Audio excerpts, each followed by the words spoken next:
Hola chicas y chicos del séptimo año, espero que anden bien.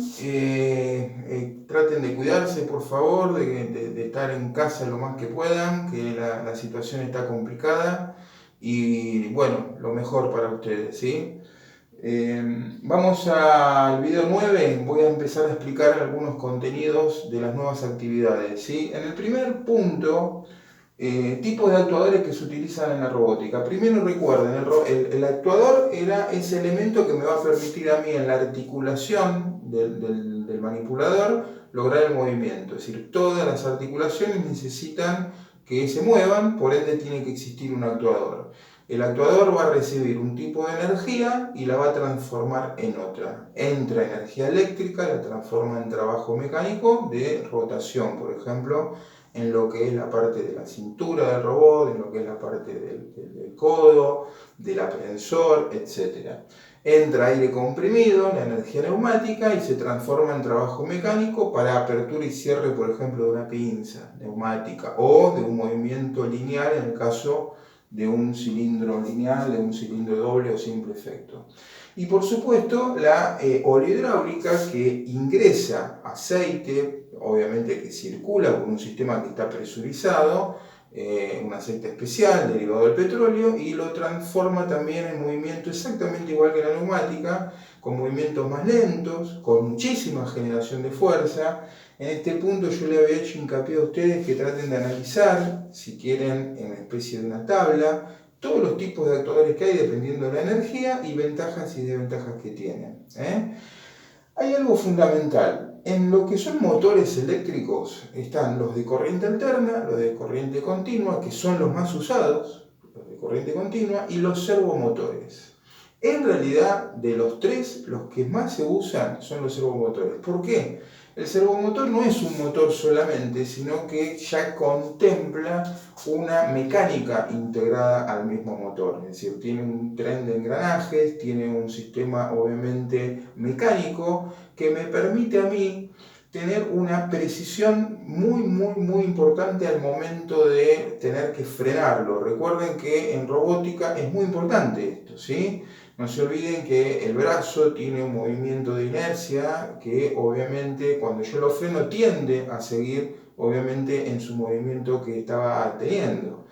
Continúa, entonces yo necesito que se detenga en el momento exacto. Con un motor común, tanto alterna o continua, eso es muy complicado poder lograrlo. Tanto que con el servomotor sí. Lo mismo que las velocidades. Lograr una velocidad bien lenta con un servomotor es mucho más simple que con un motor tradicional. El servomotor no es más que un motor de corriente directa o corriente continua vinculado con un sistema ya en el mismo motor de mecánica que obviamente le confiere una precisión muchísimo mayor que los otros motores anteriores, ¿sí?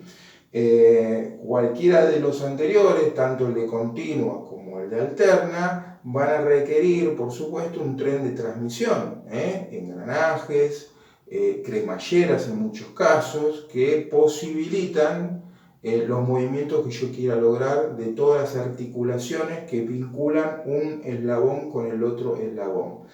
Traten de ver en Padlet que yo he subido un video de cómo es por dentro todo el tren de transmisiones, para que tengan caja de reductoras, para que yo con un movimiento de rotación rápido pueda ir reduciendo la velocidad, etc.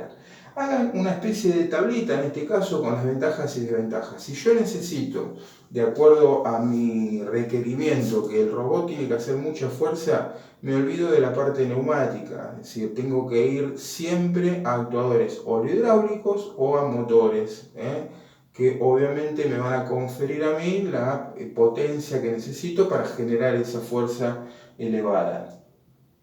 La oleohidráulica en este caso está abocada a lograr eso, movimientos lentos, muy buen control del fluido, por ende yo puedo también llegar a frenar los movimientos y lograr movimientos muy precisos, no así como con la neumática, porque la neumática, como el aire está siempre en expansión, en compresión y en expansión, yo cuando tienda a frenarlo o a detenerlo, siempre hay un movimiento que continúa. Lamentablemente es así, yo se los había explicado cuando estuvimos en tercero, que esa limitación de la fuerza, que hoy en día son 60.000 newton, no es algo que sea así tan tajante, ¿sí? Es decir, la limitación de la fuerza está dada porque no es conveniente, no porque exista una limitación real, porque si yo sé que la fuerza se calcula multiplicando la presión por la superficie, en realidad yo tengo un pistón, por ejemplo, neumático. Si yo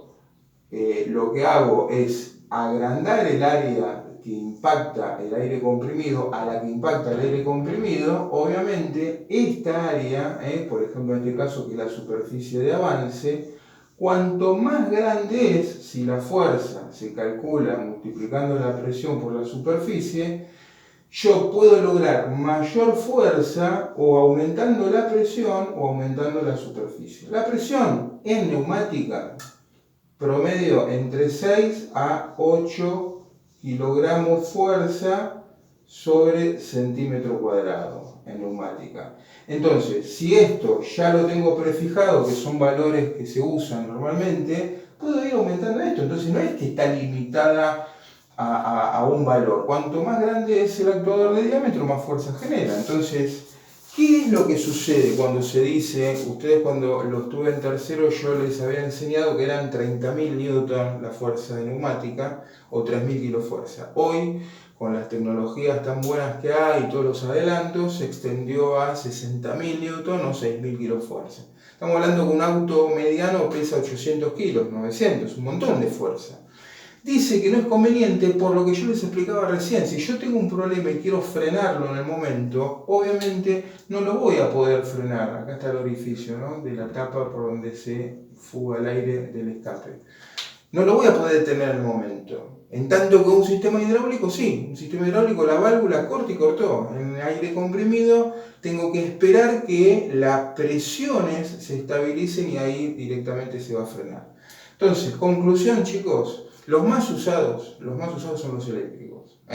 La neumática se aplica al aprensor, tanto sea como técnica de vacío, para obviamente mediante la presión atmosférica sujetar piezas que son complejas por el agarre, con pinzas neumáticas para la sujeción, siempre en lo que es el aprensor o en la parte de herramientas, ¿sí?, en lo que es la pinza que tiene externa al final el manipulador.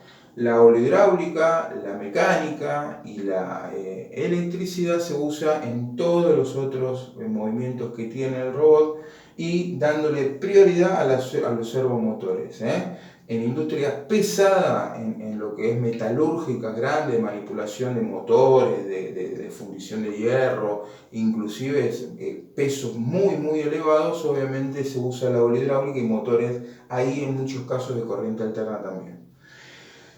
Seguimos en el próximo video, chicos, y vamos a ser muy extenso con el próximo punto. Traten de no apurarse, vayan viendo estos videitos que voy haciendo y cualquier duda no se preocupen el horario, me pueden mandar mail en cualquier momento que yo les voy a ayudar en lo que necesiten. Que tengan linda jornada, chicos, cuídense.